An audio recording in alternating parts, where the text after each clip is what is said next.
Good afternoon. First of all, for Dr. Angeline, you really raised the bar with the energy of the team, so I will try to follow in my session as well. I will do my best, but I was not expecting to do this, frankly speaking. So first of all, I would like to thank everyone here. I'm really thrilled and honored to be here with you, regulators, guests, and our colleagues as well.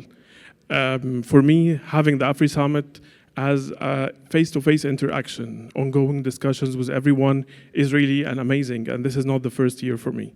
Also, I would like to thank the organization company because would never happen without you. Together, I'm observing that there is a lot of collaboration, shared vision, talking about conversions, reliance. Definitely this will pave the way for a better future, for better countries, for a better future for all our countries. For me, I am George Kamal. I am head of regulatory hub for Merck Group, based and located in Egypt, supporting the regulatory operations across Middle East, Africa, Russia, and CIS countries. In my session today, I'm honored to have three well-seasoned speakers will be sharing all the regulatory updates, information about the current regulatory body structure, overview about the mission and the vision of these regulatory bodies across East Africa markets. I will be having in my session Dr. Rachel Juliet, representing the National Drug Authority of Uganda, Dr. Kariuki, representing the Pharmacy and the Poison Board of Kenya, and Dr. Abebe, representing the Food and Drug Authority of Ethiopia. Our esteemed guests today from different health authorities in East Africa will share a summary about the current structure, as well as all the recent regulatory updates that happened recently. And in general, for East Africa, and from regulatory perspective, I used to say that this region is highly dynamic with a lot of regulatory updates. All the regulators and health authorities are asking for more optimization of the current resources, current operations and procedures, aiming to secure for all the patients in this region safe, effective, and high-quality medicines. First of all, I would like to introduce to the session Dr. Rachel. Dr. Rachel is a seasoned pharmacist serving as an inspector of drugs in the National Drug Authority of Uganda, with a focus on regulations of medicines and medical devices. As well, Dr. Rachel has extensive expertise in GMP inspections and quality management systems. And also, Dr. Rachel is an active member in the Scientific Advisory Committee of the National Drug Authority, aiming to shape new regulations and related to medicines and medical devices. Dr. Rachel, I invite you to the floor here for your presentation.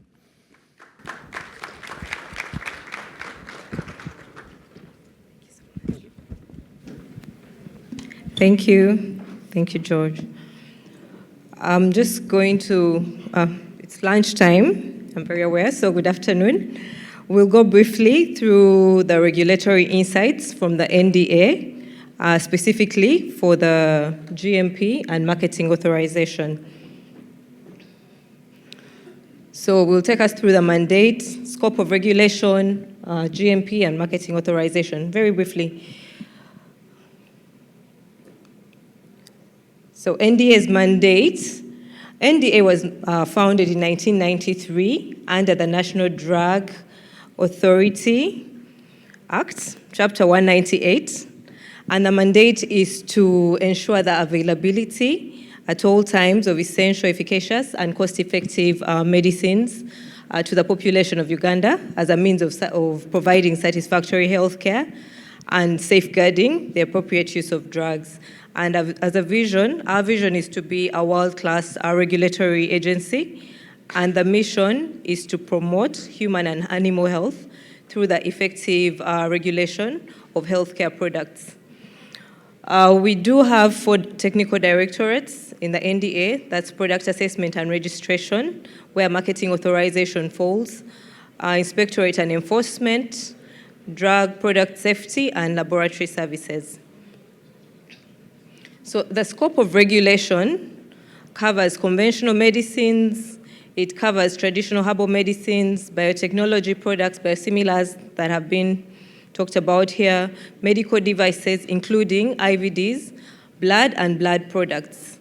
I've called it medical devices, including IVDs, because I'll talk about a law that's coming into shape.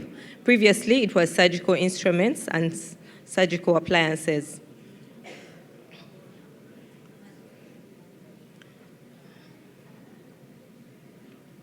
So I'll go to the good manufacturing practices. As a quality objective, we do have, our quality objective is to conduct GMP inspections, both domestic or local and foreign, to ensure that the products that come into Uganda do function or do their intended use in Uganda. We do have a team of experienced and skilled inspectors that are continuously trained to be able to carry out these inspections adequately. So I'm going to talk about the number of local manufacturers in Uganda that are currently licensed. Some were licensed, but their licenses have expired. So currently, we do have 56 licensed local manufacturers of medical devices and conventional medicines, vet medicines, herbal medicines, a total of 56, with 15 being under construction as well. Like you can see, the majority do manufacture human medicines.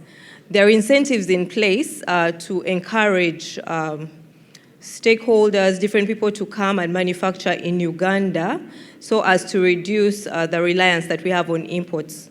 So we call them Buy Uganda, Build Uganda incentives that include different incentives that were talked about earlier by a speaker here, tax breaks, no reduced fees when you bring in raw materials. Actually, there is no verification fee from NDA, etc. So we encourage you or encourage your partners to come and invest in Uganda.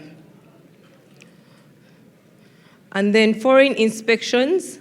We did have a surge of inspections before COVID, where inspections were being carried out with a target of more than 100% being met. And then COVID happened, and then there was a dip. Currently, there's been an improvement in the conduct of foreign inspections. There's been a lag in some areas. We've had feedback from a few stakeholders who say there's been a delay, but we are working on that because we went up, then dipped a little bit due to some internal processes. Before I go to marketing authorization, I would also like to talk about the timelines that we do have in this space. GMP is conducted within 6 months from receiving the application, and then a report is issued after 45 working days of that inspection. A CAPA response is expected within 6 months of receiving the report. The new thing in this area is that now we have a fast-track option that takes 1 month. This one takes 1 month for you to get. Of course, the fee is much higher, but it's there, and it's included in the fee regulation that you can find on our website. I did quote a few fees in this presentation, but I can't quote all of them, but you would find most of them on the website. So I'll move on to marketing authorization. So our marketing authorization process involves the customer, it involves the process, and it involves outputs. The client does apply for registration, then a screening is made, an administrative screening is made. If there's an issue, then it's failed and referred back to the client. If it passes to the next step, then a receiving register is updated.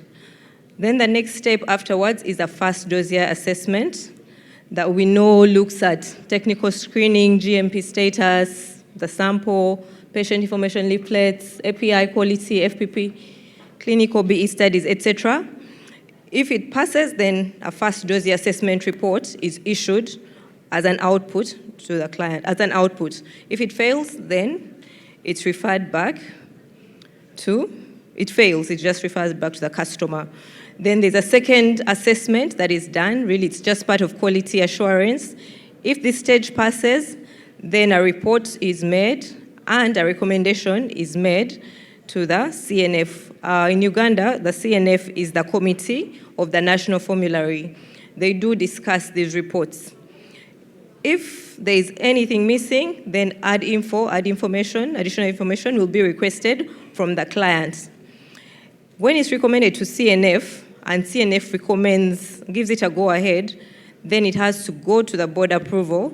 That's the National Drug Authority approval. That's the board, the committee that assesses that. And if they give it a go-ahead, then the client will get a certificate of product registration, and then the National Drug Register will be updated. I hope we are aware that all this is done through a local technical representative. If the CNF recommendation is negative, then the client's application for registration is rejected. So what are we doing as NDA to improve our output, to improve what we do in this area of marketing authorization? We do have dossier assessment retreats that happen often, and training on how to assess dossiers is also carried out in these retreats, maybe for the first 2 days. We do carry out collaborative procedures with WHO, which also introduces some bit of capacity building where necessary. We have joint assessments with different groups, regional groups. We have the ESC, we have AMA, we have Swissmedic, we have IGAD. And yeah, we have the fast track option now. It's a new option across many areas in the NDA because of the delays that were happening and the feedback we got from our clients. Then we do have dedicated trainings to improve this work that we do in this area of assessing dossiers. And we also have prioritization of applications based on the public health need. For example, if there's a crisis, there's an epidemic, there's a vaccine that is needed, and somebody submits a dossier, it will be prioritized. So this is just a glimpse on the new fees regulation. I just wanted to introduce it to you, that we have a new fees regulation, there's an annex, and this is just a little bit of the fees. Please just go to our website and engage. GMP also has fast-track options in the new fees regulation, which were not there before. And these are for both local and foreign inspections. So I'll go to the updates very fast. I've talked about the new fees regulation with its annex. We have adopted the IRIMS system, which will enable our client to apply from anywhere. It's not yet 100% running, but maybe we're about 70%, but we are using it. And it's just good for you to know. Then harmonization initiatives, these ones have been ongoing and will continue happening with the different bodies.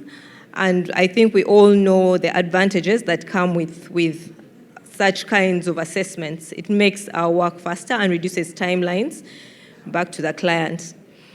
NDA had a WHO-assisted benchmarking exercise that went really well.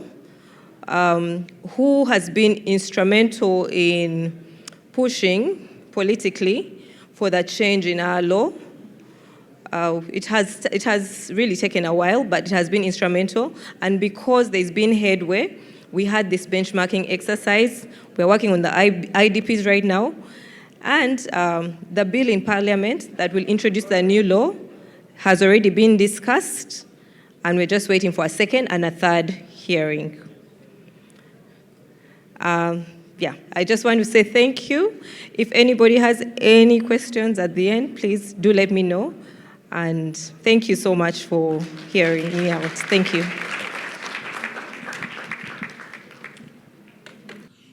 Dr. Rachel, one more time, thank you so much for the clear and valuable presentation about the updates and the recent updates from National Drug Authority in Uganda. Now I will move for the second esteemed speaker for us from Kenya, Dr. Kariuki. Dr. Kariuki is a Deputy Director, Product Evaluation and Registration.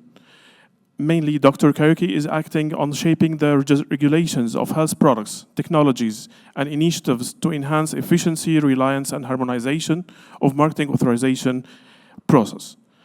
Regionally, Dr. Kariuki is also the chairperson of the Continental Forum of Heads of Registration and Marketing Authorization under the African Medicines Regulatory Harmonization, AMRH, aiming to lead the regulatory conversion and the capacity building and strengthen medicines regulations across Africa. Dr. Kariuki, please join me to welcome Dr. Kariuki to the stage for the presentation.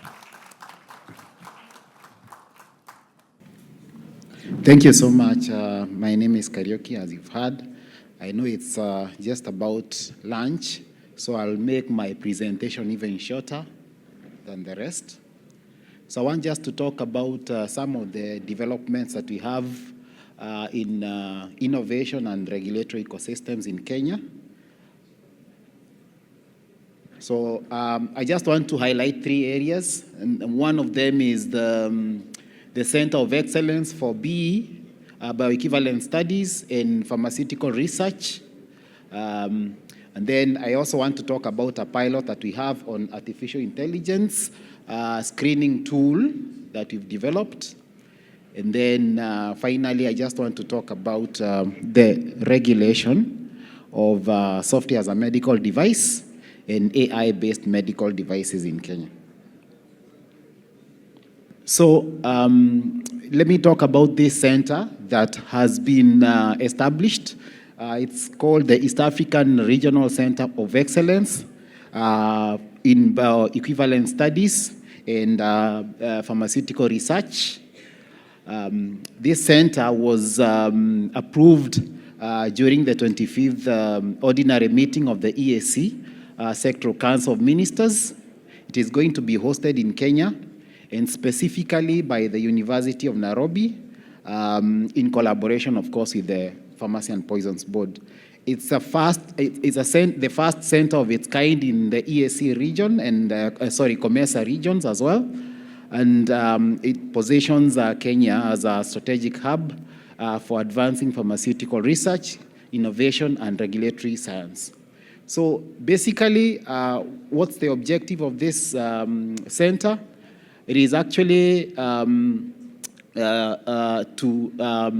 it's focused on synthesizing pharmaceutical raw materials, and we are talking about APIs here.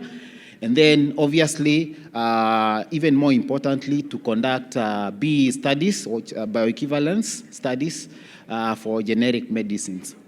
So, as you're aware, this is quite a big gap, especially in Africa, in terms of studies for bioequivalence.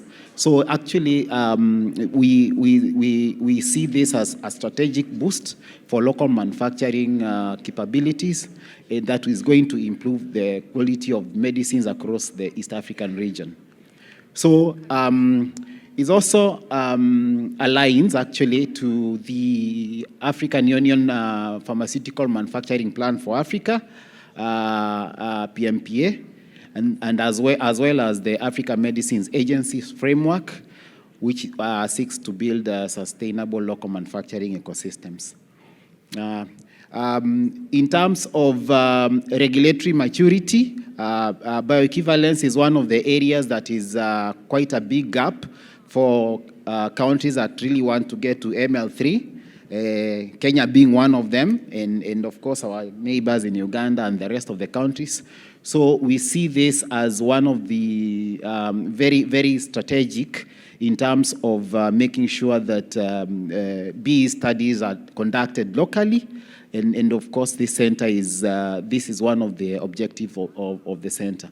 And finally, we have at the East African region, we have the East African Regional Pharmaceutical Manufacturing Plan Action 2024-2034, which of course prioritizes research, innovation, and human resource development for sustainable pharmaceutical production. So these specific functions of the center is, of course, as I said, to conduct BE studies for generic medicinal products, to support regional regulatory approvals. The center is also going to conduct research in synthesis and characterization of pharmaceutical raw materials and APIs. That is, of course, going to promote local manufacturing. And obviously, there's an aspect of training to it. So it will provide advanced training and technical capacity building for the scientists and regulators, as well as the manufacturers in the region. And finally, is to facilitate collaborative research between the academia, regulatory authorities, and industry, something that has been missing, especially the collaboration between academia and the industry.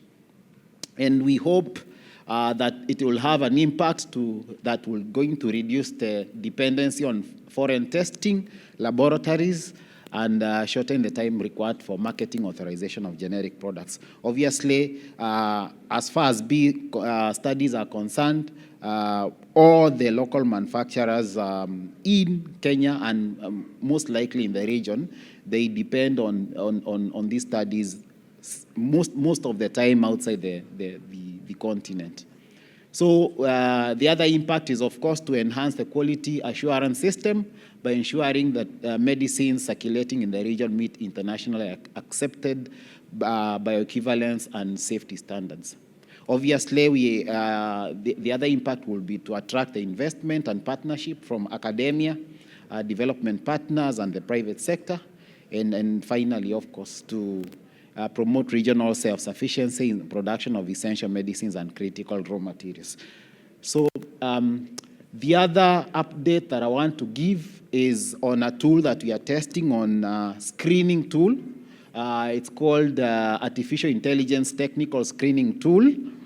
And this is a tool that we've developed at the Pharmacy and Poisons Board to assist us in screening of applications at the Marketing Authorization. Currently, we are doing what is called proof of concept with support from the Gates Foundation. And it's going to be used for the new applications and renew applications at the MA. So basically, this tool is going to check dossier submissions for completeness and compliance, of course, before the full evaluation, and then do recommendations, of course, as well as feedback to the applicants. And then we are hoping that this is going to shorten the processing timelines and, of course, increase efficiencies and consistency in the screening process and reduce, of course, the workload, which is quite huge for us. And so now where this is at, as I said, is at the proof of concept and validation stage. And this is happening as we speak. We started in May. And then we are hoping the second phase next year, up to 2028, where we will have a gradual scale-up and integration into the screening process. And then finally, by the third stage, we want to have it broad-scale deployment and full integration into MA processes, and that is from 2028 to 2032. So the aim actually for this is, of course, to increase automation and accuracy, but of course, we still want to retain a bit of human intervention. From this, we also want to use it for what we call checking what we are calling look-alike when it comes to applications, so that we don't want to have medication errors because of look-alike. So this is what we are doing at the Pharmacy and Poisons Board. And then finally, I also wanted to highlight on the regulations we have on software as a medical device and AI. We have established what we are calling medical device software guidance framework, which is a comprehensive national framework aligning with the WHO and the International Medical Devices Regulators Forum and ISO standards. So this framework basically it is the aim of this framework is to look at the regulation of medical devices software in Kenya, which of course it introduces registration of softwares as a medical device. It uses a risk categorization, so we are going to classify softwares by clinical risk and its intended use, and then it's going to make a distinction between what we call as software as a medical device and software in a medical device, and then also highlights on what form of documentation you'll need to submit for evaluation as a technical documentation. And then there is also consideration of cybersecurity in the life cycle management and data of the product. And then finally, it also establishes a pathway for the regulations on medical software and artificial intelligence. Before the launch, we had the presentation from Dr. Kariuki. I would like to thank him for this update and also to congratulate him for introduction of the first AI, I would say, program in Kenya, looking for the more steps and phases of the project. Now, I would like to move to the third presentation we have from Ethiopia, and this will be presented by Dr. Abebe.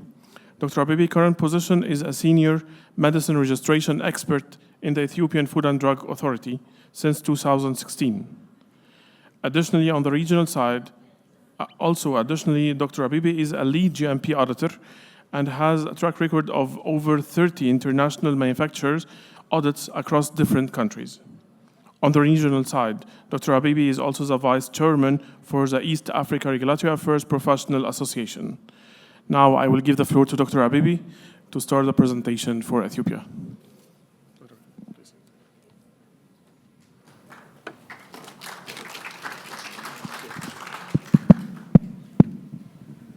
Good afternoon, everyone. Thank you, Mr. George, for briefly introducing me. Thank you so much. I'm going to give you a very brief highlight on Ethiopia regulatory landscape and very recent updates for specifically for the pharma industry, marketing side, as well as for the pharma regulatory aspect.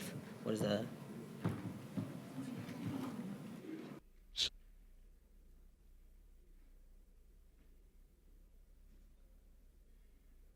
Okay. Is it okay? Is it sound okay? My sound is not good today. Okay. Thank you very much. I think I have to disclaim that I'm going to speak on behalf of, basically, mainly invited on behalf of East Africa Regulatory Affairs Professional Association on the bottom right side, as I'm vice chairman of the association, but not officially invited on behalf of EFDA. That's why I put this disclaimer. This speech and the content, everything is not to be taken as an official stand of EFDA because I am representing my association for the time being. Of course, as Mr. George explained me, I am actively still working as a senior medicine registration expert of Ethiopia. That's right. And the experience I'm going to share you is genuine based on the guideline and official press release given by FDA and based on my own experience in the regulatory agency. So my presentation will have this outline. Table of contents. I will have a brief introduction on the Ethiopia pharmaceutical market overview, just a brief overview, and very recent updates in progress in FDA, specifically more recent updates, specifically like since last AfriSummit 2024, and last future prospects of FDA will be discussed. Just to give you a highlight on the country profile, the Federal Democratic Republic of Ethiopia is the second most populous country in Africa, as you know, next to Nigeria. That means we have a population of like 132 million people and growing at 2.3 million annually. There are approximately about 400, and beyond that, as the number is increasing rapidly, 400 and more number of import pharmaceutical products and devices licensed companies. And we have also more than 54 million active and trainable labor force currently. Just to introduce about the regulatory history of Ethiopia, the history of pharmaceutical regulation is dated back to 1964 with the first regulation, Pharma's regulation number 288/1964. I think this is the oldest regulatory agency, I believe, because during this time, most of the African nations were under colonial season. So I'm not sure, it requires further study, but I believe it is one of the oldest regulatory agencies we have in Ethiopia. And we have pharmaceutical manufacturing, pharmaceutical manufacturing identified as priority sector in second growth and transformation plan in Ethiopia by the Ethiopian government. We have also a strategy. I think it's also a first African country to develop this actionable strategy 2050 to 2025. It's under revision by this time. Just to give you overview of the pharma industry, just a brief overview. It's already discussed in this morning by panel discussion with my colleague, Mr. Nathan, but give you a very brief marketing overview.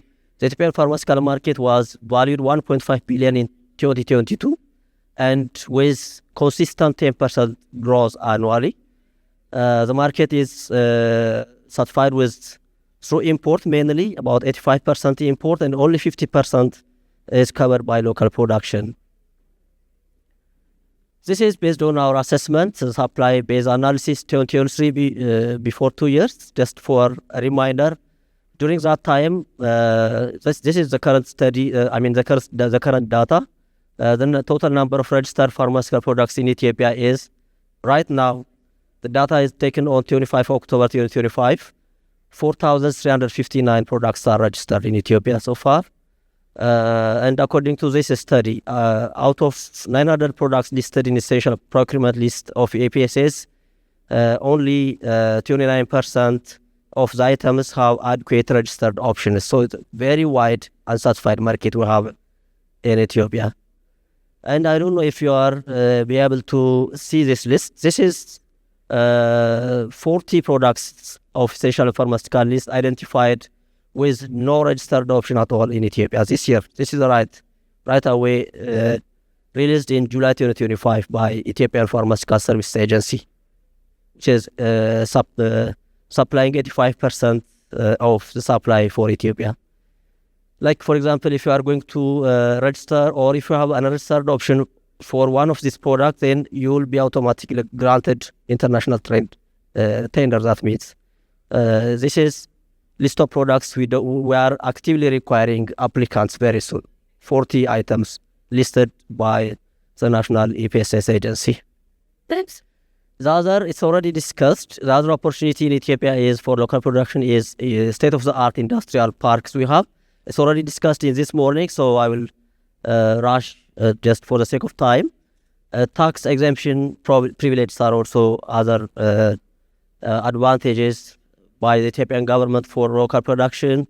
I will jump to the next because it's already discussed in the morning panel discussion by my colleague.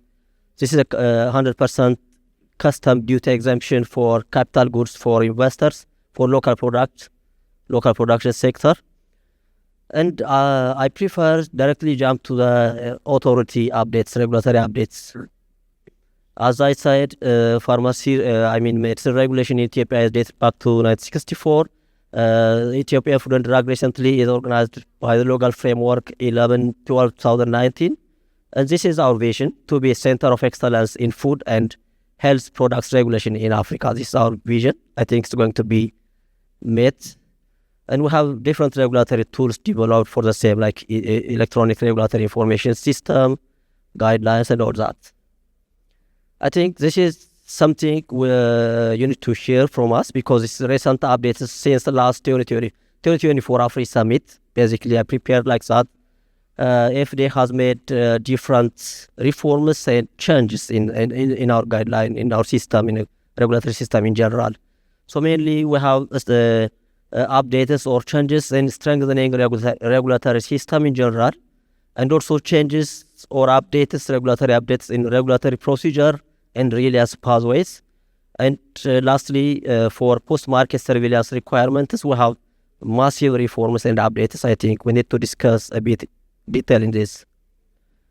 So the first thing we have in our system, regulatory system, mainly is strengthening internal QMS, quality management system. Formerly, Ethiopia FDA agency has only single individual as a QMS expert, but now we established as a department lead executive office. This is, I think, a groundbreaking reform that brings us to the excellence we achieved recently.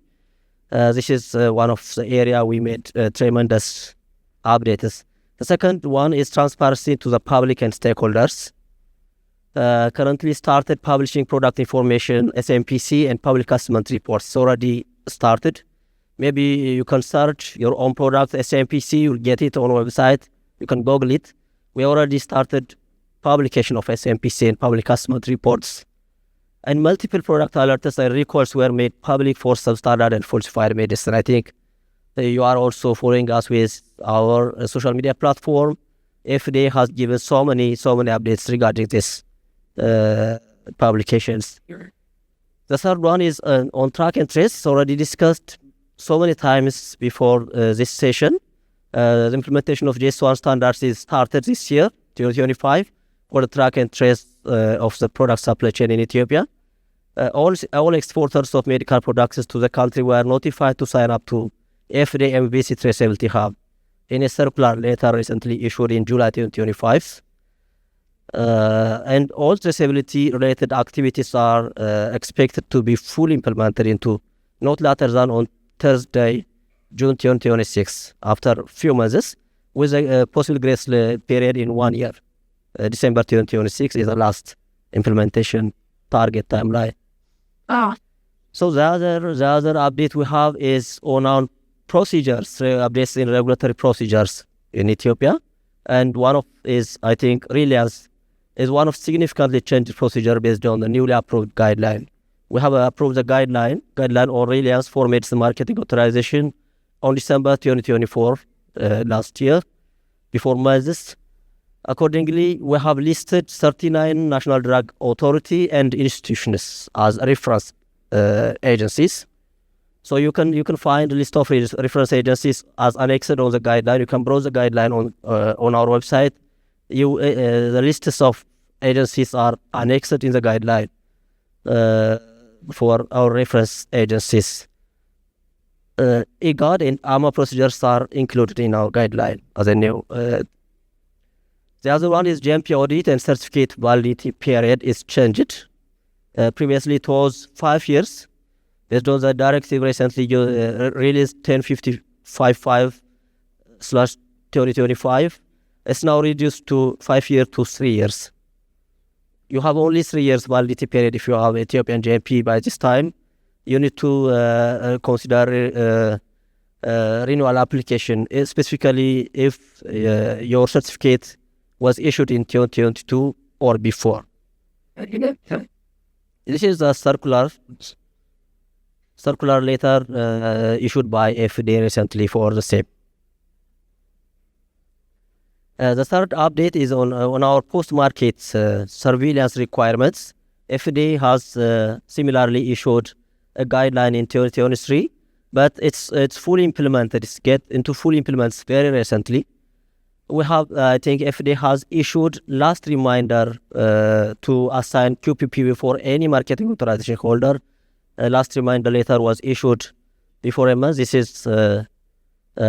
letter was issued on 09 October 2025 with the deadline passed right in last Friday, 31 October 2025 for the deadline to assign QPPV, qualified person for pharmacovigilance, which means if you have registered and marketed products in Ethiopia, you need to assign your QPPV very soon.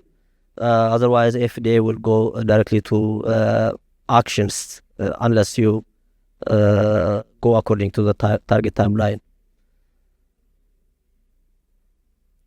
So we have made so many updates, I think, and one of the most recent event or celebration was we hosted WHO Global Benchmarking Tool Audit in September, and result was announced by WHO on 30 September, and we finally Ethiopia achieved major milestone in medicine. regulation reaching WHO maturity level 3. We were happy to reach this milestone because we are the 9th country, 8 countries have already achieved it. I ask you to join me in celebrating this if you five times, please. Thank you so much. Thank you. We are really happy to do this. It will reinforce our activities for further advancements. So Ethiopia has been formally recognized by the World Health Organization, WHO, joining the previously achieved countries like Egypt, Ghana, Nigeria, South Africa, Tanzania, Zimbabwe, Senegal, and Rwanda. So we are the 9th country to achieve this. Side by side, we have also achieved a different level of accreditation in inspection of medicine, like GMP and product quality lab, but will not be compared to the WHO GMP. And as future prospects, FDA is working towards, aspires to boost number of registered options in the country from around 4,000 to 7,200 in the coming years. And we are also working to establish robust product track and trace system in Ethiopia. It's already started. And working towards achieving maturity level 3 in vaccine lot release and maturity level 4 in medicine regulation as well. And finally, ultimately, we aspire to be listed as the WHO listed authority, WLA. This is our ultimate target. We are moving towards excellence. Thank you very much.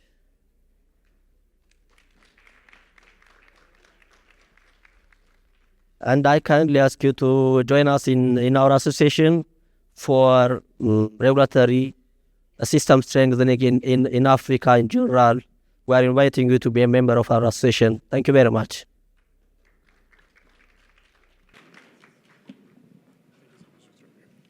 Thank you so much, Dr. Abebe, and huge congratulations for reaching out the maturity level 3. This is really a great achievement for the Ethiopian Health Authority. I would like to thank you again. Now we've finalized the last presentation of our East Africa regulatory update. I would like again to thank all our esteemed speakers for all their contribution, valuable updates they shared with us, and definitely the huge effort behind to streamline the current regulatory procedures and accelerate access to all our patients. Thank you so much. Now I would like just one reminder for everyone about the AfriQuest trivia. Please stay tuned for my colleague, Dr. Heba Nabil, in the next session to share the first question. Thank you.